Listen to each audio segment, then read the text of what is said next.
नमस्कार, आप देख रहे हैं लाइव न्यूज दिल्ली और मैं हूं आपके साथ सपना ठाकुर। रुक करते हैं लाइव न्यूज दिल्ली की सुपरफास्ट खबरों की ओर।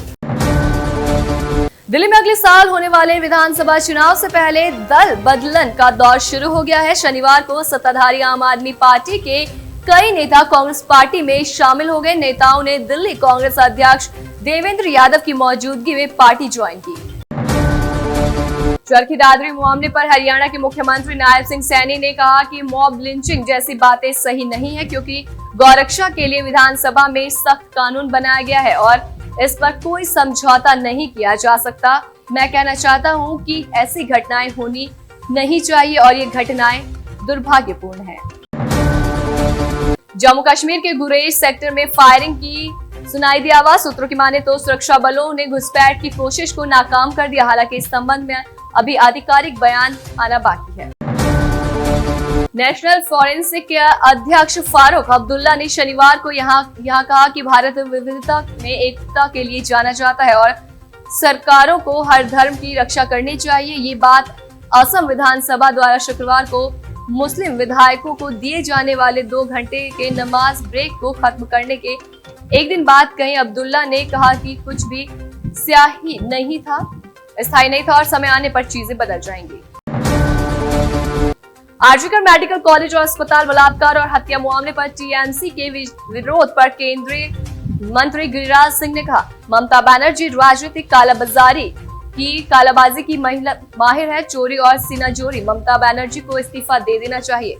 इस मामले में टीएमसी के कार्यकर्ता भी संलग्न है। कोलकाता के केजीकर मेडिकल कॉलेज और अस्पताल में ट्रेनी डॉक्टर से रेप और हत्या के मामले में सियासत जारी है।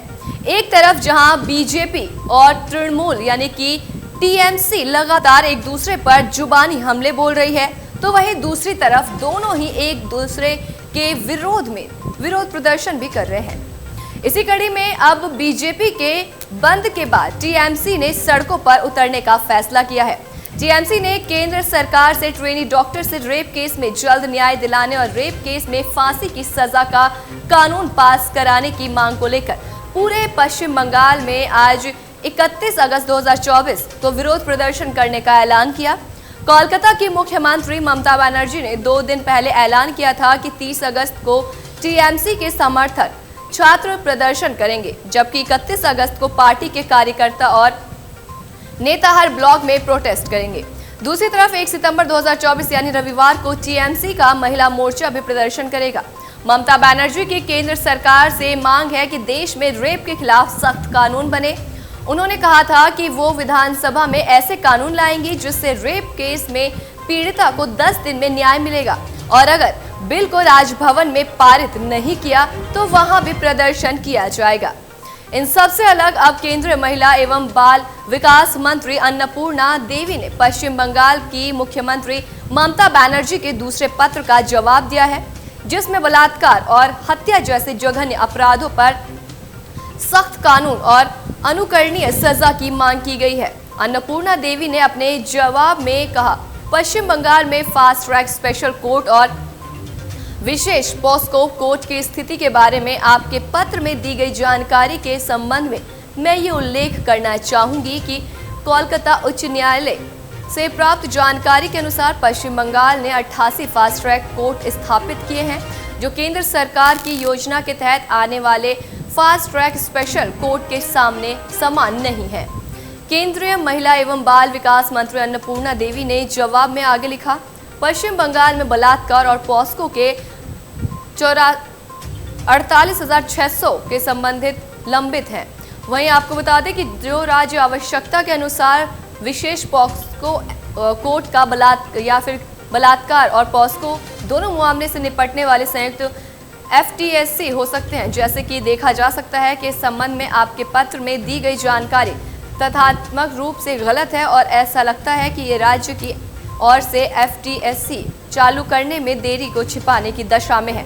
दरअसल प्रधानमंत्री नरेंद्र मोदी को संबंधित अपने दूसरे पत्र में ममता बनर्जी ने बलात्कार और हत्या के मामले के संवैध निपटान के अनिवार्य प्रावधान की मांग की है। ये दोनों पत्र कोलकाता के आरजीकर मेडिकल कॉलेज और अस्पताल में एक जूनियर डॉक्टर के बलात्कार और हत्या की सीबीआई जांच के बीच सामने आई है। कांग्रेस एक वरिष्ठ नेता ने शनिवार को बताया कि लोकसभा में विपक्ष के नेता राहुल गांधी नेशनल कॉन्फ्रेंस कांग्रेस गठबंधन के उम्मीदवारों के पक्ष में प्रचार करने के लिए 4 सितंबर को जम्मू और कश्मीर में 2 चुनावी रैलियों को संबोधित करेंगे।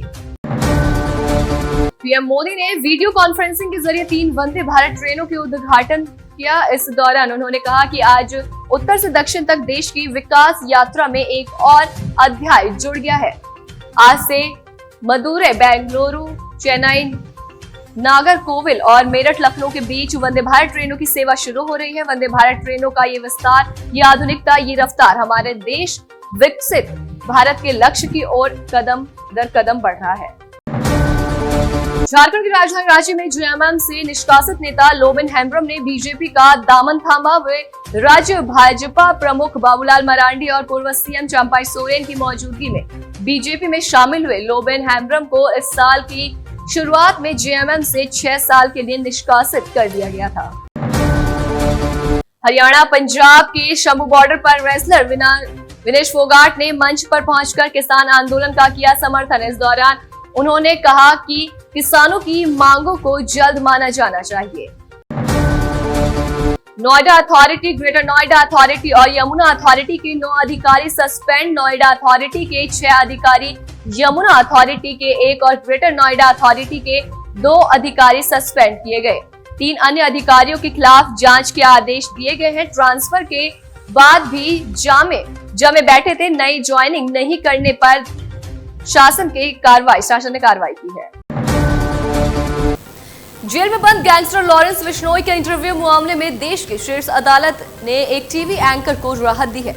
अदालत ने अगले आदेश तक एंकर के खिलाफ कोई भी कार्रवाई करने पर रोक लगा दी है। आपको बता दें कि हाई कोर्ट के आदेश पर पंजाब पुलिस की 3 सदस्यीय एसआईटी मामले की जांच करने में जुटी है।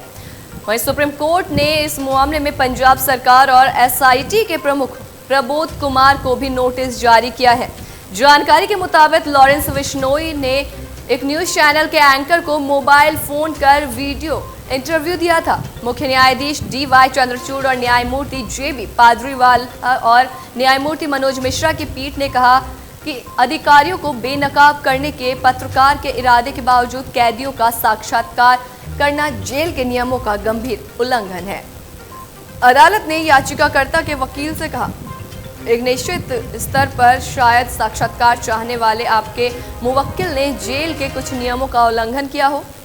टीवी एंकर की ओर से पेश वरिष्ठ अधिवक्ता मुकुल रोहतगी और आरएस चीमा की दलीलों पर गौर किया कि स्टिंग ऑपरेशन के लिए जान का खतरा झेल रहे पत्रकार को गिरफ्तार नहीं किया जाना चाहिए। सीजीआई ने आदेश में कहा, याचिकाकर्ता एसआईटी जांच में सहयोग करेगा। हम निर्देश देते हैं कि अदालत के अगले आदेश तक उसके खिलाफ कोई दंडात्मक कदम नहीं उठाया जाएगा। समाचार चैनल और पत्रकार ने पंजाब और हरियाणा उच्च न्यायालय के आदेश को चुनौती दी थी। हाईकोर्ट ने अपने आदेश में एसआईटी को जेल में बंद गैंगस्टर के साक्षात्कार मामले में प्राथमिकी दर्ज करने का आदेश दिया था। अधिवक्ता रोहतगी ने कहा कि साक्षात्कार ने षड्यंत्र को उजागर करने में मदद की। पत्रकार के खिलाफ एफआईआर दर्ज करना संदेशवाहक को गोली मारने के समान है और ये एक बहुत गंभीर मामला है। अगर संदेशवाहक को मार दिया गया हो तो फिर इस षड्यंत्र को कौन उजागर करेगा। वहीं स्टिंग ऑपरेशन खोजी पत्रकारिता का हिस्सा था। इसमें दिखाया गया कि कैसे बिश्नोई कनाडा स्थित गैंगस्टर गोल्डी बराड़ के संपर्क में था और काला हिरण शिकार मामले में उसकी संलिप्तता के कारण सलमान खान पर हमला करने की साजिश रच रहा था।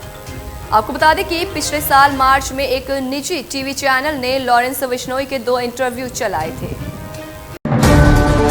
ऐसे देश दुनिया के तमाम छोटी बड़ी खबरों से जुड़ने के लिए देखते रहें लाइव न्यूज दिल्ली।